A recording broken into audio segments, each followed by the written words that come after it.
Well, today I'm back at Headwaters Lake. That's over in Fellsmere, and I'll be fishing the PT-7. That's a weedless topwater bait made by DOA lures, and should be good. In search of my 10-pound bass, and I think this lure is going to put me on it. So anyway, got to put it to the test. I'll talk more about it as I'm out on the water.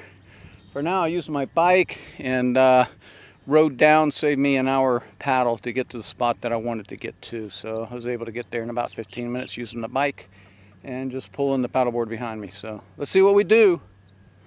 Beautiful day out here in Fellsmere.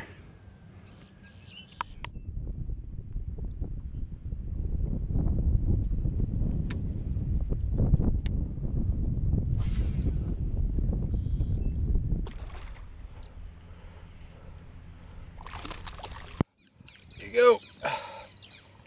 First fish in the morning. Hit that PT-7. Cool little bait. First bass of the day. It's not bad at all. Okay, talk a little bit about the PT-7. This is what I've been throwing today. Pretty tore up. It is pretty tore up. I've caught jack crevalle and largemouth bass on this one lure here, and it's still working. It is tore up now. What's unique about it, if you look at the hook, very big. It's a 7/0, very wide gap. But what that does, it has a great hookup ratio. I've used other soft plastic walk the dog style baits, and that was the big problem with all of them, is the hookup ratio. This has a very good hookup ratio, so I've been very happy with that.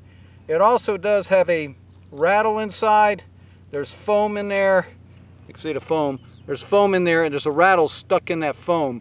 So this bait does have a little rattle. I'm not sure if you can hear it. And big 7/0 hook. It goes in the belly of the bait, comes out. This has been torn up, but it still works. You can take that little barb and pinch it in there, or you don't even have to do that because it's walking on top and generally doesn't catch bait. But as soon as that fish hits, boom, that hook pops down and has a good hookup ratio.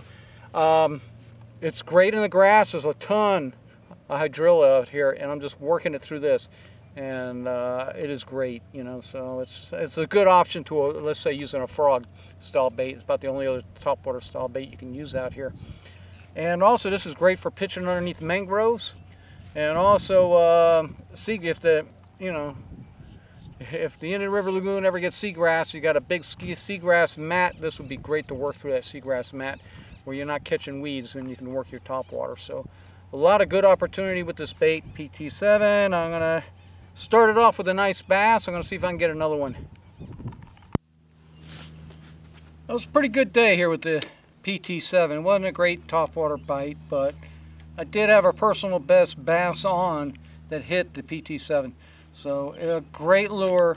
So if you want to try something in a weedy situation, does rattle. I lost my favorite color one. It blew out finally. But the trick is play with it when you first try it. It's not like your walk the dog style lures. It's similar, but it doesn't feel right at first. The more you work it, the more you get a feel of what it can do. If you're not catching fish, best thing I can say is slow it down. Sometimes just twitch it, let it pause. I might pop it. I walk the dog. I do it I try to keep it slow as I can. Sometimes if you're fishing for saltwater for jack crevalles and stuff like that, fast to work. Bass, sometimes you just got to slow it up, twitch it, let it sit for a second, twitch it again, and just rattle it back and forth. But it has been a very effective bait. Hookup ratio has been very good. I've been very happy with that, with this, just a single hook. And I like the single hook versus treble hooks on most topwater lures. It's a lot easier to get the hook out of the bass. So, guys, give it a try, man, and hopefully in the next week or two, I'm going to catch my personal best bass. It'll probably be on this lure. So, until next time, this is Pete Hink. We'll see you.